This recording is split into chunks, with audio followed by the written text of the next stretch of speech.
tardes. Vamos a continuación a hablar de lo que es la periodización de la historia universal. La historia universal comienza con la llegada del hombre a la Tierra hacia 5 millones antes de Cristo, aunque es cierto que a los 5 millones antes de Cristo no podemos hablar todavía del género Homo, sino que habrá que esperar millones de años mucho más tarde. Pero podemos señalar que el comienzo tiene lugar a partir de los 5 millones de años. Bien, este periodo comprende pues prácticamente el periodo en el que comprende el tiempo en el que el ser humano, bueno, pues no ha dejado ningún tipo de escrito.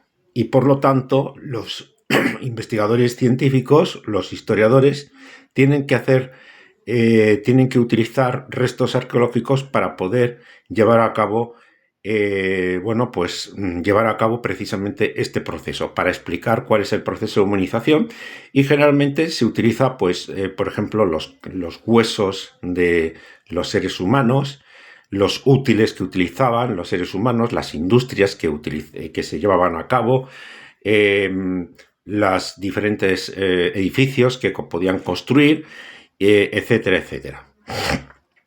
Del periodo de la prehistoria podemos establecer 3 periodos. El primer periodo va desde los 5 millones hasta 10.000 años antes de Cristo. En este periodo, de alguna manera, este periodo se denomina paleolítico, que viene a significar la etapa del trabajo del ser humano de forma rudimentaria, es decir, la técnica del trabajo, sobre todo de los utensilios, es bastante antigua, ¿de acuerdo? Bien, en estos momentos podemos señalar que existen hasta 3 periodos del Paleolítico. Uno que va desde aproximadamente 5 millones hasta los 500.000 antes de Cristo, que es el Paleolítico inicial o el Paleolítico inferior, se dice Paleolítico inferior. A partir del año 200.000 o 150.000 tenemos el Paleolítico medio, el cual sobre todo se caracteriza por la presencia de los neandertales, y destaca sobre todo por las técnicas de una mejora técnica a la hora de elaborar los útiles y por lo tanto las herramientas que utilizaban los seres humanos en la caza y en la recolección.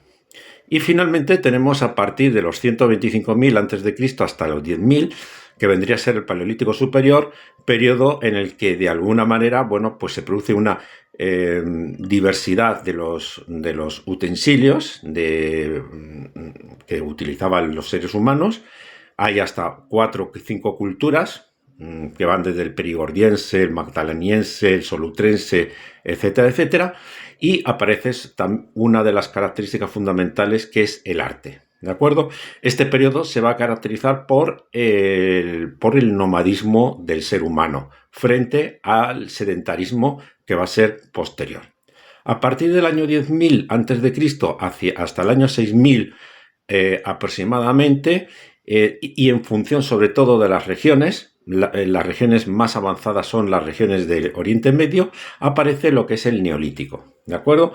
El Neolítico, que se caracteriza sobre todo por la presencia de la agricultura, la ganadería y la aparición de las cerámicas y las industrias de telares, y también la aparición de los pequeños poblados, que se denominaban aldeas. ¿De acuerdo?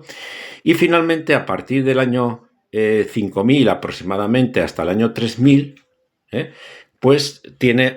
se desarrolla la edad de los metales. Esta edad de los metales que de alguna manera se suele prolongar en otras regiones que no son el Oriente Medio, lo que es la zona donde se van a originar la mayor parte de las culturas. Me refiero sobre todo a lo que hoy es Palestina, lo que es Siria, Irak, etcétera, etcétera. ¿De acuerdo? Bien, los periodos metales comienza con la aparición del cobre y luego el bronce y finalmente el hierro. ¿De acuerdo? Hay que destacar sobre todo que comienza a desarrollarse lo que son denominan las primeras ciudades y a partir de entonces cuando comienza la desigualdad social que va a acompañar pues, prácticamente hasta los días actuales. A partir del año 3000 a.C. surgen las grandes civilizaciones de Mesopotamia, Egipto y también Persia y otras y también las cartaginesa y luego posteriormente Grecia y Roma. Prácticamente podemos decir que desde el año 3000 a.C. hasta el año 474 después de Cristo, momento en que cae el Imperio Romano Occidental, se puede hablar de la Edad Antigua. La Edad Antigua comienza como consecuencia de la aparición de la escritura, que tiene lugar primeramente en Mesopotamia y luego va a desarrollarse a otras civilizaciones como la egipcia. ¿De acuerdo? Bien, como he comentado, este periodo se caracteriza por el desarrollo de los grandes imperios. Como hemos comentado, Mesopotamia, Egipto, los cartagineses, los persas y finalmente Grecia y Roma. ¿De acuerdo? Bien, a partir del año 474 se produce la caída del Imperio Romano Occidental, se produce este evento traerá consigo el desarrollo provocará, por decirlo de esta manera, la fragmentación de la Europa occidental, en menor medida en la Europa oriental, puesto que la Europa oriental seguirá manteniéndose con Bizancio. Pero a partir de aquí, sobre todo por la fragmentación de la Europa occidental y la aparición del islamismo en el norte de África y en la península arábiga, que luego se va a exportar a la península ibérica, y el desarrollo del cristianismo en Europa traerá consigo la formación de lo que es la Edad Media. Una Edad Media basada sobre todo en una fragmentación política prácticamente hasta la época de Carlomagno, en el año 800. Luego, a partir de la época de Carlomagno, se va evolucionando hacia lo que es la Alta Edad Media, que va desde el siglo X al siglo XII, caracterizado sobre todo por la economía rural y por la presencia de las áreas, la predominancia de las áreas rurales sobre las áreas urbanas, y finalmente lo que es la Baja Edad Media a partir del siglo XIII hasta el siglo, pues podemos decir que XV o XVI, dependiendo un poco también de las áreas geográficas. Este periodo se caracteriza por, como hemos explicado, por la fragmentación del territorio, por la inseguridad que se produce en los territorios, en estos territorios, sobre todo de la Europa occidental, lo cual traerá consigo el desarrollo de relaciones políticas de vinculación de los reyes con respecto a sus señores feudales. Por eso, efectivamente, se denomina este periodo como feudalismo. A partir del siglo XV, siglo XVI, con la llegada de los reyes católicos, el descubrimiento de América, la caída de Constantinopla, que había sido la capital del Imperio Romano Oriental, se inicia lo que se va a denominar la etapa moderna.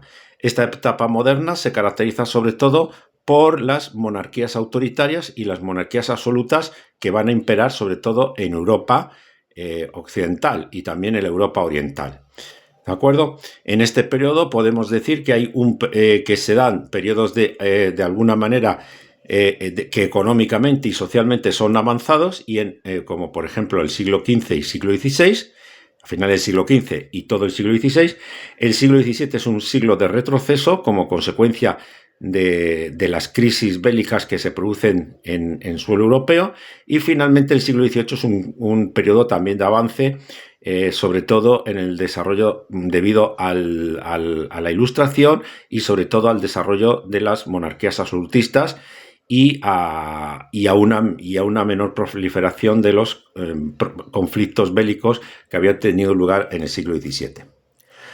A partir de 1789, ya estamos a finales del siglo XVIII, se produce un evento que es fundamental, que es la Revolución Francesa. Esta Revolución Francesa permitió la finalización de lo que es la etapa moderna y la aparición de lo que va a ser la edad contemporánea, que se caracteriza por el modo de producción del capitalismo y por el desarrollo de lo que es el liberalismo político. ¿De acuerdo? Podemos decir que hay dos periodos, un primer periodo que es todo el siglo XIX hasta 1918, que es cuando termina la Primera Guerra Mundial, caracterizado sobre todo por modelos europeos liberales y por el desarrollo de la primera y segunda revolución industrial. Desde 1918 se tiende sobre todo a la democratización de Europa y también de los Estados Unidos. Sin embargo, hay un periodo que son los años 30 hasta el 1945, en el que se produce una crisis económica, la de 1929, y esto traerá consigo, dará lugar a la proliferación de regímenes totalmente totalitarios y dictatoriales, como fue precisamente el fascismo y el nazismo. A partir de 1945, con la derrota de los totalitarismos, se produce prácticamente en casi toda Europa, a excepción de la Europa Oriental, que había vivido en